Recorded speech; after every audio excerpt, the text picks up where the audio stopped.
Hello po, magandang hapon po. At ano pong pangalan nyo? Nicola daw. Gaano katagal na po kayong naninigarilyo? Bali, 7 years na. Ilan taon na po pala kayo ngayon? Bali, 28 po. 28, 7 years po kayo. Kailan po kayo nag-stop? Nag-stop ako last year. 2022? 2022. Okay, so bale mga 19, 19 7 years na po kayong katagal nag nag-yosi. Tapos nag-stop po kayo last year. Okay, may mga questions lang po ako sa inyo about sa journey nyo nung journey po niyo habang nagko-quit kayo mag-smoke hanggang sa successfully nakapag-quit na po kayo. Okay. First question po. Para po sa inyo, ano po yung pinakamahirap na part sa pagtigil sa paninigarilyo? Yung tipong, siyempre sa parang araw-araw na gawain, araw-araw na problema, is parang, ayun nagiging stress reliever mo na lang kasi. Yung every time na gusto mong magpahinga, parang ang sarap kasi sa pakiramdam, lalo na kung pagkatapos kumain, parang nakaka-relax talaga siya sa utak noong mga panahon na yun. Meron po ba kayong mga pagkakataon na naisip nyo na imposible na po kayong tumigil sa paninigarilyo dahil parang nagka-problem po kayo? Ano po pala yung sakit nyo or respiratory problem nyo? May nagkaroon ako ng asthma, hika.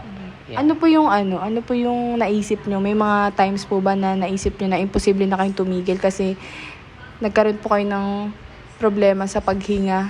Oo, yun na.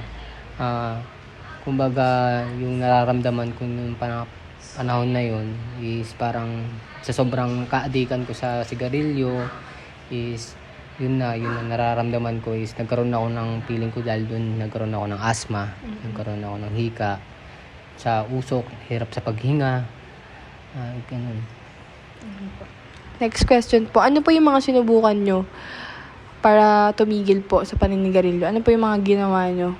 Actually, nung una is nag-candy muna ako pero parang naglalaway kasi ako pag hindi ako nakakapag-sigarilyo. So, sinubukan ko yung vape or yung tinatawag na e-cigarette. Ayun yung ginawa ko na para maiwasan ko yun. Maiwasan ko lang yung paninigarilyo. Next question po tayo. Kapag iniisip nyo po paano po naka-apekto yung sakit ninyo?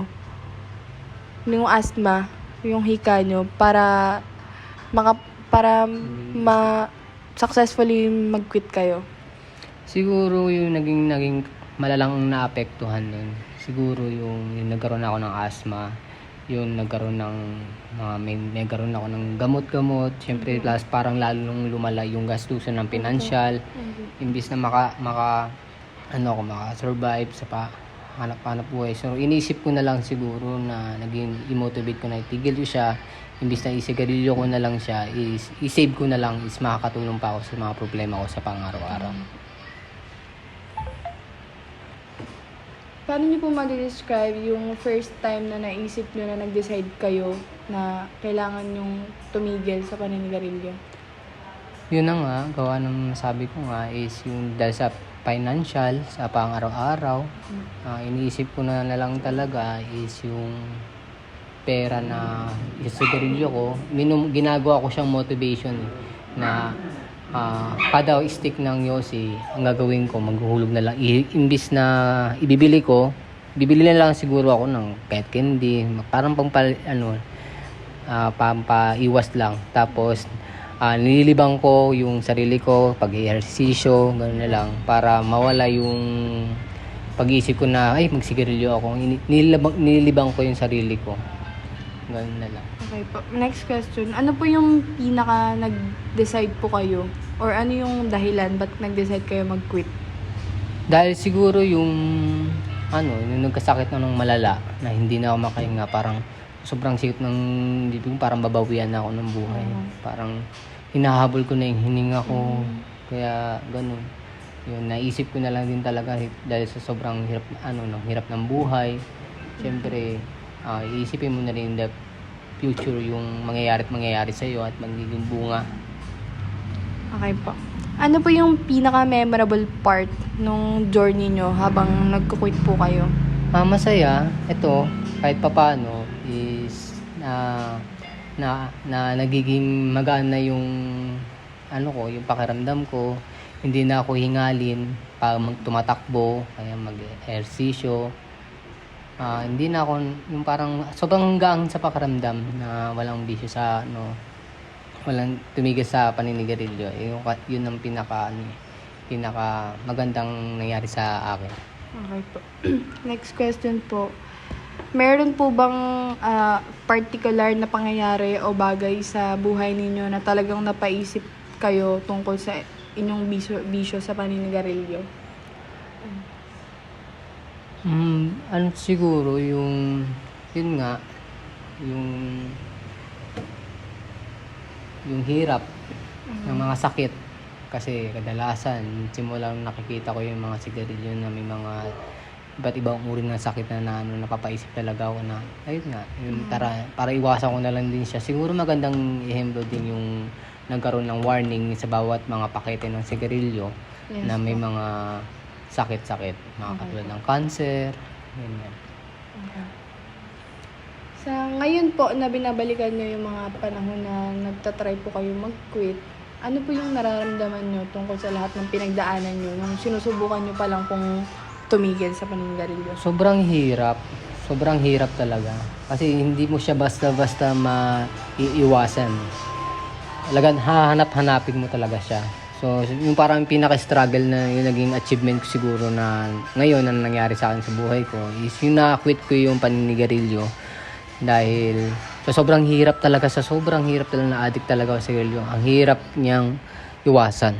Lalo na sa may mga nakakasalamuha ka na naninigarilyo, naaamoy mo, parang gusto mo rin ulit tikman. Pero ayun, awa ng Diyos na na-quit ko na naman. Gano'ng katagal na po kayong nag-quit? Bali, 2 years na. 2 taon na akong hindi naninigarilyo. Good po. Next question po. Ano po yung reaction ng family nyo nung nagtatry po kayong, nung journey nyo po na habang tumitigil kayo? Ano po yung reaction nila? Nagbigay ba sila ng support or ng tulong para... Actually, masaya naman sila kasi nga dahil nga na hindi na sila nag-iisip. Siyempre, sa bawat pamilya natin, iniisip nila na magkaroon talaga ng automatic na sakit ang isang tao pag once may mga bisyo sa katawan.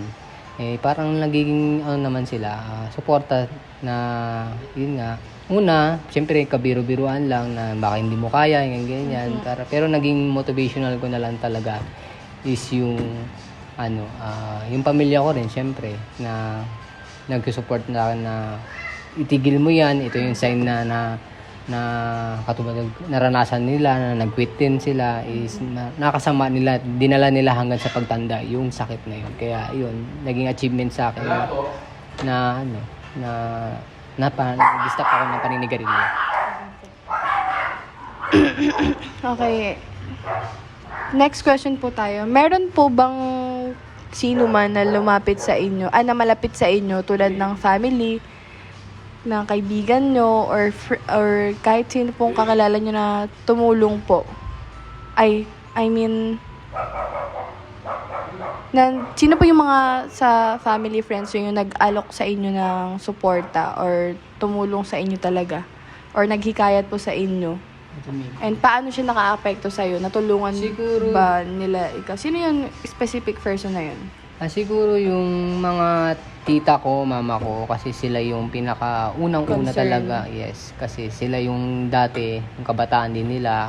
Sila yung mas naka-experience ng mga sigarilyo na yun. So, sila yung nag-motivate sa akin na mag-stop na ng paninigarilyo. Dahil sa nararamdaman na nila ngayon, dahil doon sa mga sakit na nagkaroon sila ngayon, dahil sa sigarilyo. Parang naging ehemplo na lang yun na para maging i-motivate ako na para umistop dahil sa nangyari din sa kanila. Okay po. Next question po. Nagkaroon ba ng mga pagkakataon na naramdaman nyo na nakaramdam ka na nag-iisa or walang suporta habang sinusubukan mong tumigil ng mga time na tumitigil ka? Oo. Nakaramdam ako ng wala talagang sumusuporta at dawa ng... Kasi parang hopeless na sila na maitigil mo siya, ganun.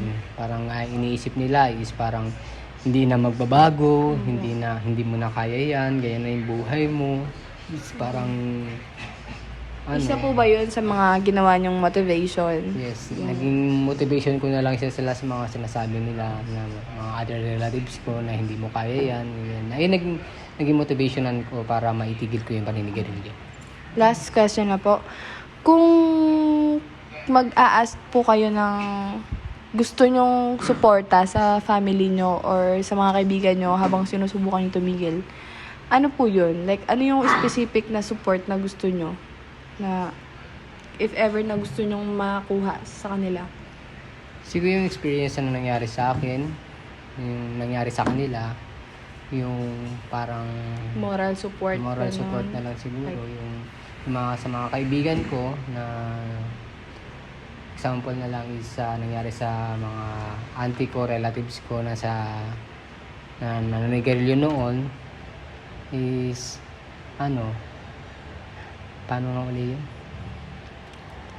Paano po siya, like, ano yung pinaka help na gusto nyo pong makuha from them? Like, financial support, moral support, like, i-motivate kayo. Ano po yung gusto nyo na makuha support? sa Siguro kanila? yung inomotivate nila ako na yung mga gawain na hindi na dapat gawin. Okay. Yung mga pwedeng maging cause sa health natin, yung mga pangangaral nila na naranasan nila na ayaw nila sa atin Mangyari pa ulit. mangyari pang uli, yung naranasan nilang which naranasan na nila ngayon, which is yung sa pamilya nga namin po ay may mga sakit dahil din sa paninigarilyo, nakuha din kasi yun sa paninigarilyo at lalo sa hika at saka sa mga cancer, ganyan. Siguro yun naman yung pinaka gusto ko lang na nakuha ko sa pamilya ko na nagmo-motivate sa akin na itigil yung paninigarilyo. Okay. Thank you po. Tapos na po tayo. Thank you so much po. Salamat po.